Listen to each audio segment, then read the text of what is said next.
특검은 이재용 삼성전자 부회장에 대하여 뇌물공여, 특정 경제범죄, 가중처벌 등에 관한 법률 위반, 횡령, 국회에서의 정언 감정 등에 관한 법률 위반 혐의로 구속영장을 청구하였습니다. 특검이 삼성전자 이재용 부회장에게 청구한 구속영장이 오늘 새벽 기각됐습니다. 특검의 수사도 차질을 빚게 될 전망입니다. 뇌물죄를 소명하는 현재까지의 내용을 볼 때 구속의 필요성을 인정하긴 어렵다. 예, 법원이 이런 말과 함께 이재용 부회장에 대한 구속영장 결국 기각을 했습니다. 이게 물론 무혐의란 의미는 아닙니다. 다만 구속해서 수사할 필요까지는 없단 이런 얘기고요. 또 이 구속영장이 기각됐다는 사실 자체가 주는 타격이 만만치가 않습니다. 특검 수사 이거 앞으로 어떻게 되는 걸까요? 최순실 게이트 국회 청문위원이었죠. 더불어민주당 박영선 의원 연결해보겠습니다. 박 의원님 안녕하세요. 네, 안녕하세요.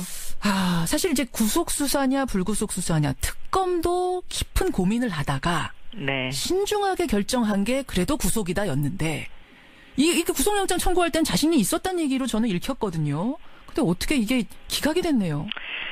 네, 참 실망스러운 아침이에요. 그리고 또 그 기각하는 시간도 새벽 4시 지나서 이렇게 택했다는 점에서 예. 저는 법원이 그렇게 떳떳하지 못했다는 생각이 듭니다. 떳떳하지 못했다는 게 새벽 4시하고 무슨 상관입니까?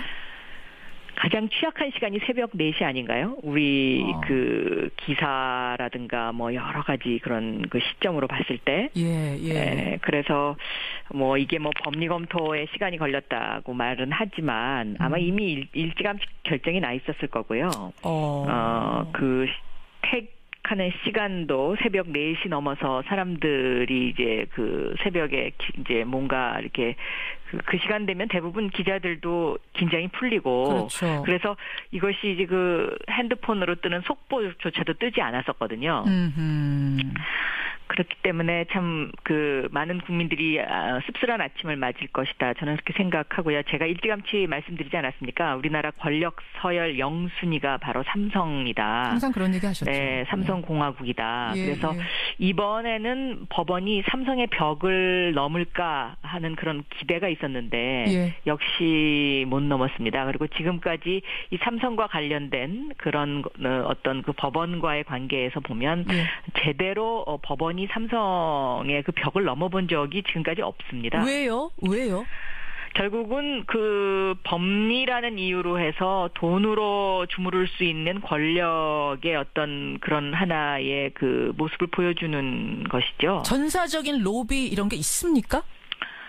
어쨌든 그 우리나라 최고의 그 변호사들의 수십 명 달라붙어서 그 하나를 방어하기 위한다는 것 자체. 그러니까 일반 서민들은 그런 걸 생각조차 못하지 않습니까? 물론이죠. 그리고 또 하나 이제 문제점은 이번 사건과 관련해서 많은 사람들이 구속됐는데 그런 사람들의 구속 사유와 이번 삼성 이재용 그 부회장 건의 구속 사유가 과연 형평에 맞느냐. 이 사람들 기각하는 그런 관점 에서 이것을 봐야 되는 것 아닌가 저는 그렇게 생각합니다. 그러니까 박영선 의원은 암흑의 시간대를 택해서 떳떳지 못한 결과를 지금 내놓은 거다. 요 말씀을 하신 건데 네. 근데 법원의 판단은 이래요.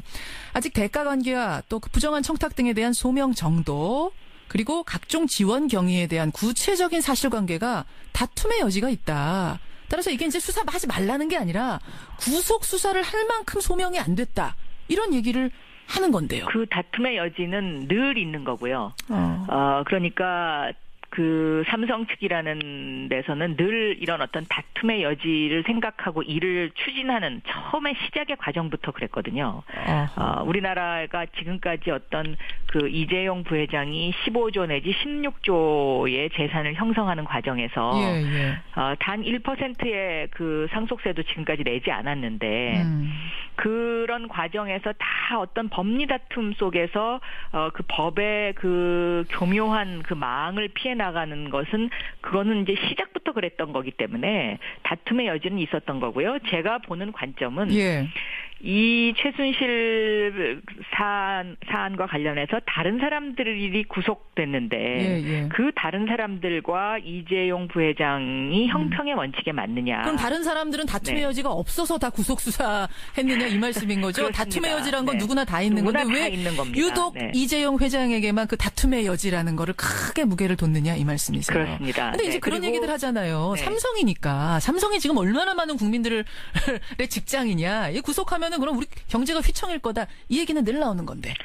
그런 대마불사론에서는 이제 21세기에서는 벗어나야 되지 않나 싶습니다. 이 대마불사론이 사실은 박정희식 개발 논리에 의한 것이거든요.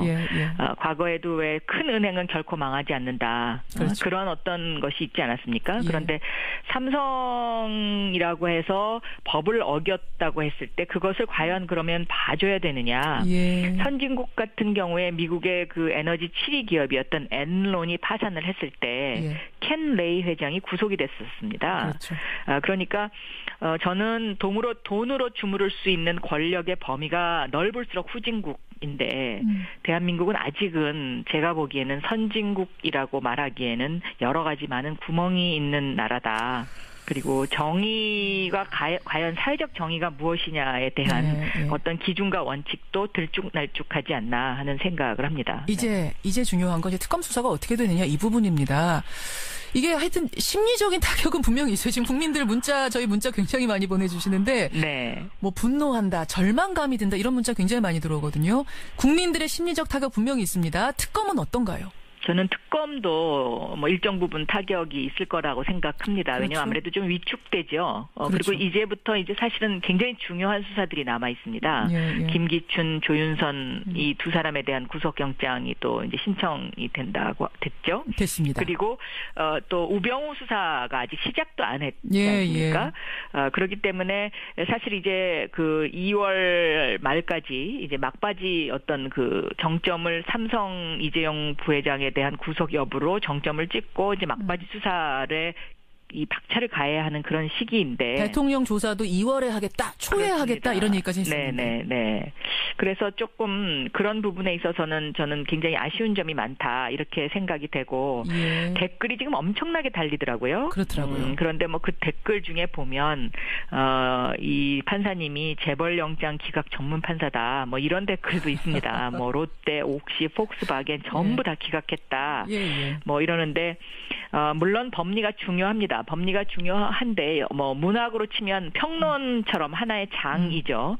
그런데 지금 이번 사안에 있어서의 이 법리 논쟁과 관련해서는 다른 구속된 사람들과의 형평성 문제 이것을 반드시 짚어볼 필요가 있지 않나 저는 다시 한번 그렇게 강조하고 아까도 말씀하셨지만 싶습니다. 다툼의 여지란 건 누구에게나 있는데 왜 그것이 이재용 부회장에게만 강하게 작용했느냐 이 말씀하시는 거고 대통령 조사 어떻게 될까요? 이거 혹시 대통령이 이 핑계 대면서 나 특검 조사 안 받겠다 뭐 이렇게 나올 가능성 없겠습니까? 대통령이 특검 조사를 안 받겠다고 하는 것은 아직도 법 위에 존재한다라는 그런 사고방식의 표현이죠. 그래서 저는 이번에 그 특검이건 법원이건 이번 사건이 대한민국이 선진국으로 가느냐 못 가느냐를 가늠하는 굉장히 중요한 잣대이기 때문에 굉장히 단호해야 한다고 생각합니다. 대통령이 그랬잖아요. 지난 1월 1일에 기자들 불러 모은 자리에서 나 완전히 엮인 거다. 완전히 엮인 거라는 논리가 혹시 이번 구속영장 기각 때문에 더 힘을 받진 않을지, 더 힘 주어서 주장하진 않을지 어떻게 보세요? 뭐 지금까지 대통령의 태도로 봐서 우리가 대통령에게 기대할 수 있는 것은 없다고 생각합니다.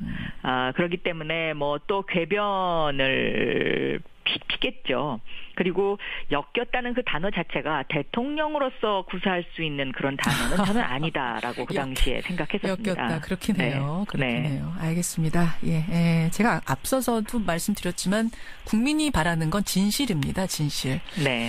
진실을 가리기 위해서 마치 이재용 부회장의 이 구속영장 기각을 비빌언덕 삼아서는 안 된다. 이 핑계 대고 요리조리 빠져나가려는 사람은 없어야 한다. 이거 다시 한번 말씀드리면서 박영선 의원님 고맙습니다. 네, 감사합니다. 더불어민주당 박영선